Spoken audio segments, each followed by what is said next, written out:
Señores, retornando por esta su propuesta enfocado. Desde hace unos días hemos venido comentando del interés que tenemos de analizar las últimas declaraciones del presidente del Banco Central, lo que tiene que ver cuando él habla del crecimiento económico, pero donde él hace mención de que es necesario un ajuste salarial. Tenemos en esta tarde, como le hubiésemos prometido, al doctor Antonio Cruz Siriaco, quien es vicedecano de la Facultad de Economía y Ciencias Sociales de la Universidad Autónoma de Santo Domingo, con todo un expertise, con toda una experiencia en las aulas, pero también en el día a día, en la práctica de lo que es el ejercicio económico de esta República Dominicana. Con él vamos a analizar todos estos temas y los otros que puedan surgir en lo largo de esta conversación. Doctor, saludos. Saludos a ustedes y gracias por la invitación para, obviamente, estar a su disposición. Gracias, para nosotros es un honor que tenerlo acá. Obviamente, que ve este programa. Claro que sí, claro que sí. Gracias, doctor. Hay un amigo llamado Paulino del Ensanche Luperón, uno de nuestros principales interactivos, que pedía que usted tuviera esta comparecencia aquí en este espacio, porque él entiende, él quisiera escuchar las palabras, con sus conocimientos. ¿Cómo evalúa usted el modelo económico que vivimos ahora en República Dominicana?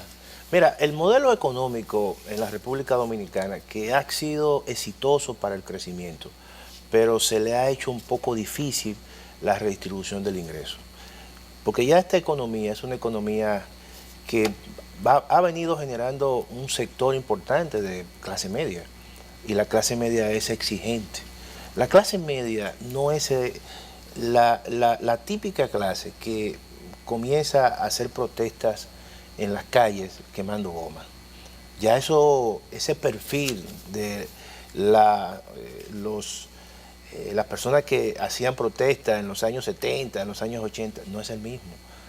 Las redes sociales se han convertido en el mecanismo por excelencia de la clase media para precisamente combatir aquellos males. Entonces, la economía dominicana durante los últimos 50 años ha sido la economía que más ha crecido en América Latina. Nadie niega ese crecimiento. Pero cuando tú analizas el modelo económico dominicano, ha sido sobre la base de salarios bajos.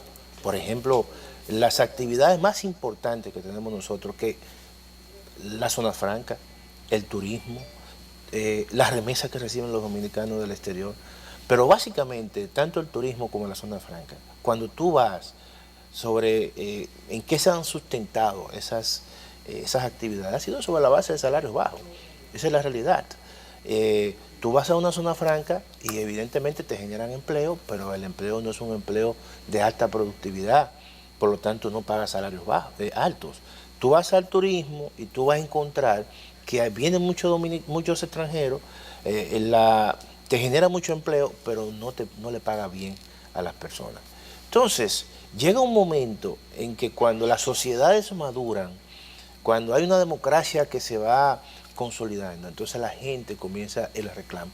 Eso ha pasado en Chile, por ejemplo, que se habla como la estrella de la economía de Latinoamérica y que para los próximos años Chile va a llegar a una renta per cápita de $30,000 por persona. Pero uno observa ahora mismo que están reclamando la gente en Chile: mejores pensiones, educación gratuita universal. ¿Por qué? Porque si bien es cierto que Chile creció, si bien es cierto que Chile disminuyó la pobreza, pero todavía los niveles de desigualdad son altos. Entonces, la República Dominicana está pasando y comenzó a llegar ese tránsito. A pesar de todo, pero tú encuentras, por ejemplo, que los niveles de salario en la República Dominicana se mantienen estancados. Mira, para que ustedes tengan una idea, y cuando yo hablo de los niveles de salario, no estoy diciendo que el sector público no haya hecho un esfuerzo. Por ejemplo, tú encuentras que se le ha mejorado a los médicos, pero los médicos han hecho presión. Se lo ha mejorado a los maestros, pero los maestros han hecho presión. Se le ha mejorado a los policías, perfecto. Entonces son aumentos sectoriales. ¿Y el sector privado qué ha hecho? No ha hecho eso. Y te voy a poner la otra contrapartida. En el año 2, el último aumento general de salario en el sector público se hizo en el 2007, algo así. Creo que era el doctor Leonel Fernández que estaba en la presidencia. ¿Qué ocurre? Cuando tú aumentas a nivel general en el sector público, supongamos un 15%, ya tú le pones presión al sector privado para que incremente el salario. Inmediatamente el sector privado tiene que aumentar salario, porque es una presión. Pero cuando tú haces aumentos sectoriales, el sector privado no aumenta. Cuando el sector público te dice, le aumenté a los médicos, perfecto, el sector privado se queda igualito. No se le pone presión, y por eso es que tú encuentras que la economía crece, un grupo se aprovecha, pero ¿qué ocurre? Ese crecimiento, si tú no lo repartes entre aquellos que contribuyen al crecimiento, que son los trabajadores, que son la gente, los empleados, entonces eso se va a quedar concentrado en pocas manos. Y por eso el gobernador dice, la economía creció un 7, un crecimiento extremadamente alto, pero dice concomitantemente hay que aumentar salario. La población entiende, cuando dice la economía creció, que la economía ha crecido, pero no se ha redistribuido, que es lo que usted bien dice. Ahora, ¿entiende usted que ha habido movilidad social en esta economía que dice el Banco Central que ha crecido? Porque muchos entienden que ha crecido en una parte de capital, más no en la economía informal y en la parte del pueblo llano que no se siente. Mira, otro elemento que tú has mencionado es que también ha crecido la informalidad laboral. Okay. Y eso significa que los empleos no son empleos de altísima calidad, porque la informalidad no tiene protección social, no tiene un seguro médico, no tiene unas pensiones que supuestamente o aporta para las pensiones. Todo eso es una desprotección social. Por lo tanto, la informalidad no es buena, no solamente en la República Dominicana, sino en cualquier país del mundo, porque está fuera de los circuitos de formalidad, está fuera sencillamente de todos los sistemas de protección social. Entonces, el 58% de la fuerza de trabajo, o sea, en la República Dominicana hay alrededor de 4, casi 5 millones de personas que están ocupadas. De eso, el 58% está en la informalidad. Entonces, eso concomitantemente que la economía crece, también crecen los niveles de informalidad.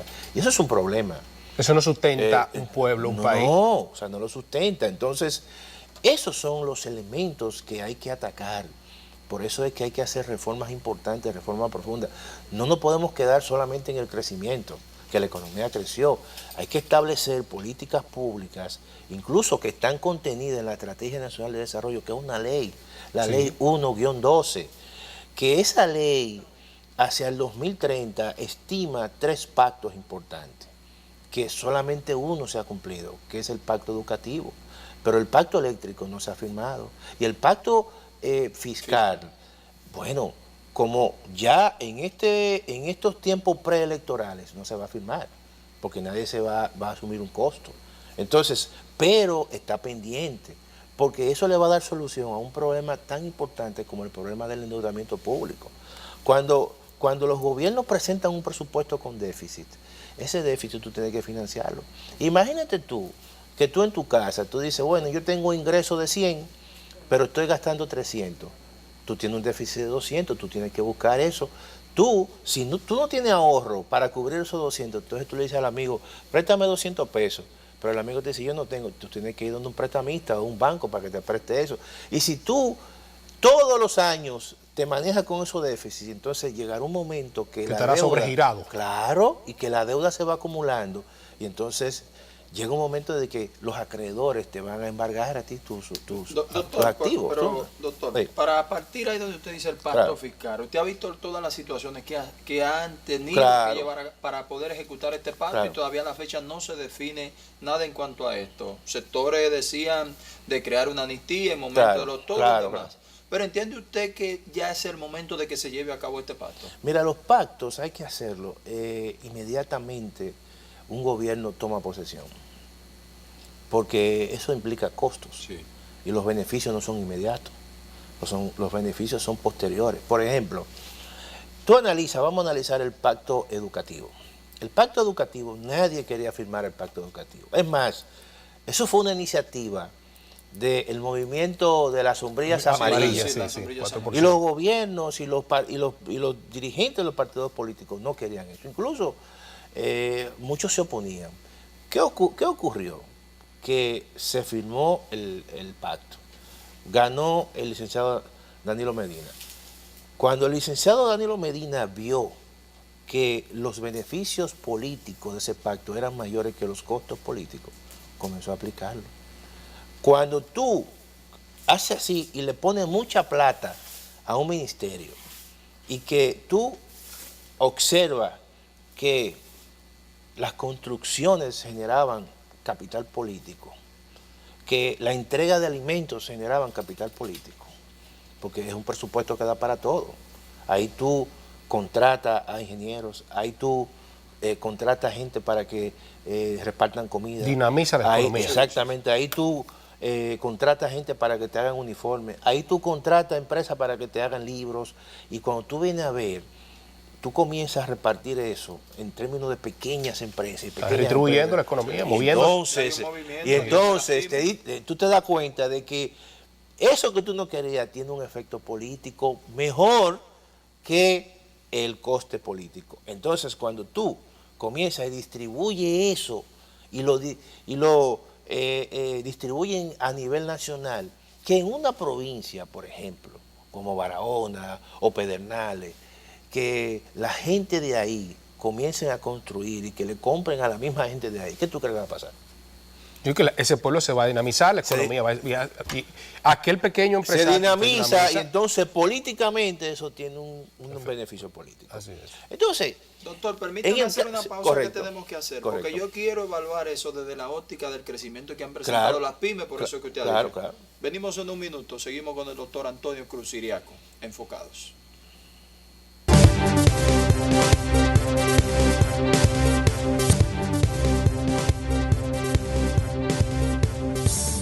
Señores, volvemos por aquí, definitivamente, pero los programas que se hacen en el aire van a tener que ser conectados con lo que se hacen fuera del aire, porque este tema de la economía apasiona bastante.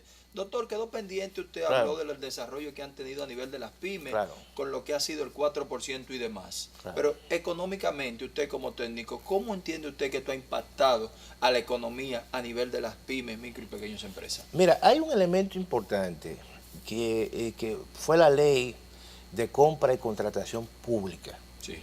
Que hay que decir lo siguiente, que esa ley se debió a una presión del gobierno norteamericano para que se firmara, para que la República Dominicana pudiera entrar al DERECAFTA. Buscando transparentar los procesos, porque durante mucho tiempo los americanos se quejaron de que las empresas norteamericanas generalmente no ganaban o no les adjudicaban obras importantes. Si tú te pones a ver, las principales obras antes de la puesta en vigencia de esa ley, básicamente eran obras que se la adjudicaban a empresas europeas y básicamente españolas. Si tú te pones a ver todas las presas en este país que se hicieron, incluso en la época de Balaguer, la presa de Huella Aguacate, todas esas fueron empresas europeas. Y muy pocas. Entonces, los americanos, como nunca olvidan, entonces, ustedes quieren entrar al DERECAFTA, entonces ustedes tienen que firmar eso. Ahora, ¿qué trajo eso para beneficio de las pymes? Que eso le permite a las pymes, ya por ley, por esa ley, que el 20% de las compras públicas del presupuesto nacional sean realizadas a las pequeñas y a las medianas empresas. Pero hay que reconocer, doctor, que en otro gobierno esto no se pero claro, claro, entonces por eso te digo, y eso es positivo. ¿Tú sabes por qué eso es positivo? Y eso incluso en otros programas yo había hecho un análisis sobre eso.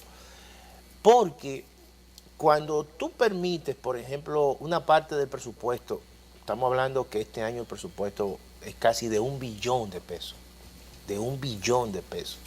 y que tú le das acceso a fondos, a hacer negocio a las pequeñas y medianas empresas, esas son empresas que tú las formalizas, porque para tú sencillamente ser proveedor del Estado, tú tienes que estar formalizado. Entonces eso es un mecanismo de formalización de empresas. Mira qué interesante. Y si tú quieres seguir formalizando empresas, si tú dices, bueno, ahora, y modifica la ley, mira, no va a ser 20, te voy a dar la mitad, porque el tejido empresarial en la República Dominicana productivo está conformado por pequeñas y medianas empresas. ¿Tú sabes cuánto? Casi el 95% son pequeñas y medianas empresas. Entonces, eso verdaderamente eso es lo que mueve la economía. Y cuando tú le das certidumbre de compra, de mercado, de demanda, obviamente que tú estás fortaleciendo el tejido empresarial en la República Dominicana, porque son las pequeñas y las medianas empresas.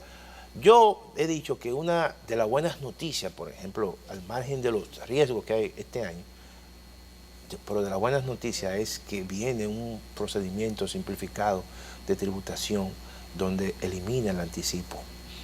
Y eso es muy importante. Eso es importante, porque ahogaba mucho un poquito claro, aquel pequeño empresario. Tú tenías que buscar un dinero que no tenías. Sí.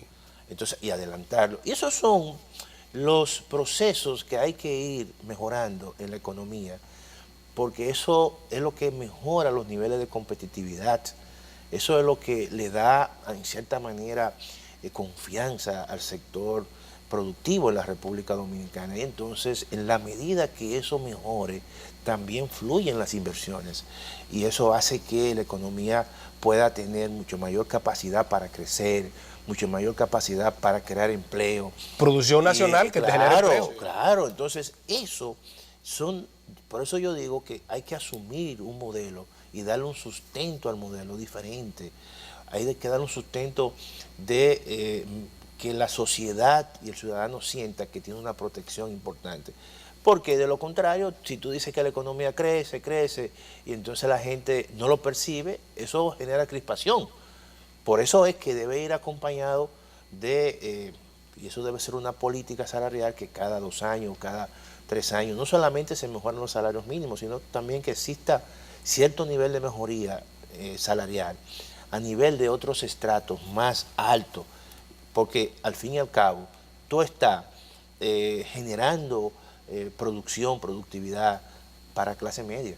Cada vez las clases medias van creciendo, entonces tú tienes que mejorar los servicios públicos, tienes que mejorar la educación, tienes que mejorar la salud, tienes que mejorar todos los sistemas de protección social, porque eso es lo que cohesiona socialmente a una sociedad, y eso es lo que le da un sustento y una sostenibilidad a la democracia. Doctor, perdóneme, Sí. compadre, porque sé que usted tiene una pregunta y creo que vamos a coincidir en la misma. Porque Ok. veo que él habló de lo que fue la ley de compra a raíz de una Sí, petición claro. del gobierno de los Estados Claro, Unidos. Así es. Pero ahora tenemos un rumor que está ahora mismo en la palestra Claro. de la posibilidad de que el presidente Trump pueda excluir a República Dominicana Claro. y 2 países más de lo que es el DRCAFTA. ¿Cómo Claro. afectaría esto a nuestra economía? Exacto, hacia ahí va mi pregunta. Obviamente que los Estados Unidos es el principal socio comercial de la República Dominicana. Dicen que es Haití, doctor. No, eso ya yo lo he explicado. Haití es el segundo mercado de destino de las exportaciones dominicanas. Informal a veces mucho. Es claro, y todavía hay una cantidad informal, pero el segundo mercado de destino es Haití. Ahora, el primer socio comercial, porque cuando se habla de socio comercial, estamos hablando no solamente de lo que tú exportas, sino también de lo que tú importas. Y en el caso de Haití, nosotros exportamos mucho, pero importamos muy poco de Haití. Por lo tanto, nuestra balanza, nuestro intercambio comercial no es tan grande. Ahora, en el caso de Estados Unidos, obviamente que el 58% de las exportaciones dominicanas van a ese mercado. Y ni hablar, por ejemplo, de las importaciones. Pero tú sabes quién es el segundo socio comercial. Ya, es China. Porque nosotros importamos mucho de China. Aunque no exportamos mucho, pero importamos muchísimo de China. Entonces China está prácticamente, ha desplazado a Haití, por mucho. Ahora, ¿qué ocurre? Buen dato, doctor. Buen Sí, dato. Yo claro, creo que para los claro. amigos de las redes sociales Claro, y de los portales, muy claro. buen dato que más que el doctor ahora. Y por eso es la reacción de los Estados Unidos. Fíjense, la República Dominicana es de los pocos países en el mundo, deben haber 5 o 6, que tienen acuerdos de libre comercio con los 2 mercados más importantes y dinámicos del mundo, que es obviamente Estados Unidos y está la Unión Europea como unión. Sí. Los chinos no son tontos. Los chinos se han ubicado en esta zona porque la mayoría de estos países no solamente tienen acuerdo de libre comercio con los Estados Unidos, sino también con la Unión Europea. En el caso de Estados Unidos, cuando las empresas chinas se comiencen a instalar aquí en el país, obviamente que su plataforma de exportación será la República Dominicana y podrán entrar sus productos sin ningún tipo de problema al mercado norteamericano. Oigan bien. Aprovechándose de la casta. Medellín, Dominican Republic. Claro. Entonces la República Dominicana se puede beneficiar de ese montón de inversiones que pueda venir China. Pero tú sabes una cosa, no solamente de los Estados Unidos, es que también se van a aprovechar a la Unión Europea, porque la República Dominicana tiene un acuerdo de libre comercio con la Unión Europea. Que China no es parte por eso. Exactamente. Entonces, tienen esa doble capacidad de penetrar a partir de un tercero a los dos principales mercados dinámicos de ingresos, y la República Dominicana es de los 5 o 6 países que tiene ese acuerdo de libre comercio. Y lo tienen algunos países centroamericanos. Pero muy pocos. ¿Tú estás entendiendo eso? Mira cómo es. Tengo un mercado por aquí. No lo tengo directo por acá, pero lo tengo por allá. Claro. Entonces, ¿qué ocurre? Los americanos son personas yo creo que Leonardo Paulino tiene titular en el día de hoy. Y te voy a decir una cosa. Si hay algo que tú tienes que quitarte el sombrero con los americanos, es que los americanos tienen un dominio sobre la información. Y ese Departamento de Estado, que es esa parte del establishment en Estados Unidos, que ellos, al margen del presidente, si es Trump, si no es Trump, pero todo eso no es de Trump, todo eso viene del Departamento de Estado. Es intereses que nosotros representamos. Son intereses. O sea, ya la política de los Estados Unidos, una política, son los intereses que están por encima de cualquier cosa. Entonces ellos dicen, ojo con eso, no podemos permitir esa situación. Entonces presionan a la República Dominicana y esa presión va a seguir. Y va a seguir, porque esos son de los, vamos a decir, de las situaciones de la geopolítica. La República Dominicana, como otros países, en su gran mayoría, casi todos, dejaron relaciones con Taiwán y se sumaron a China. China es un país que está en auge, China es un país que tiene excedente de recursos, barato. Si ustedes se ponen a observar, la República Dominicana recibió o va a recibir un préstamo de $600 millones para el sector eléctrico. ¿Ustedes saben a qué tasa de interés? Entre un 2 y un 3%. Oye bien, si la República Dominicana hubiese ido a los mercados de capitales a buscar esos $600 millones de dólares, entonces hubiese tenido que pagar más de un 6% en los mercados. El 50% menos. Entonces, fíjense, al final lo que está buscando la República Dominicana es cambiar una deuda cara por una deuda barata. Excelente, doctor. Señores, yo creo que sacar al doctor Ciriaco de las aulas y de mantenerse en sus niveles, trabajo de asesoría que hace nacional e internacionalmente, yo entiendo que es una oportunidad que no pudimos dejar de aprovechar nosotros. Doctor, agradecer la gentileza de su tiempo. A ustedes siempre. Tenemos pendiente traer al doctor por aquí. Hay muchos temas. Claro. Hay muchos analizar temas a fondo, doctor, porque lo que usted ha explicado de este acuerdo tiene muchas aristas yo creo que hay que seguir edificando. Claro. Y también él maneja bien la economía Esa es su fortaleza. Exactamente, que vemos muchos temas ahí en cuanto a otros países que han cimentado su economía en un solo producto. Porque algo importante para concluir, que la economía no se debe reducir a la economía también, o la sociedad no se debe reducir a la economía, la sociedad es política, la sociedad es costumbre, es cultura, y tú tienes que enfocarla de manera holística y no sencillamente de forma economicista, si no la gente no te va a entender. Eso es así, doctor. Muchísimas gracias. Gracias a ustedes. Gracias por venir. Aquí cumplimos con lo que nosotros llamamos comunicación positiva. Qué bien. Y creo que con usted se cumple totalmente. Muchas gracias a ustedes.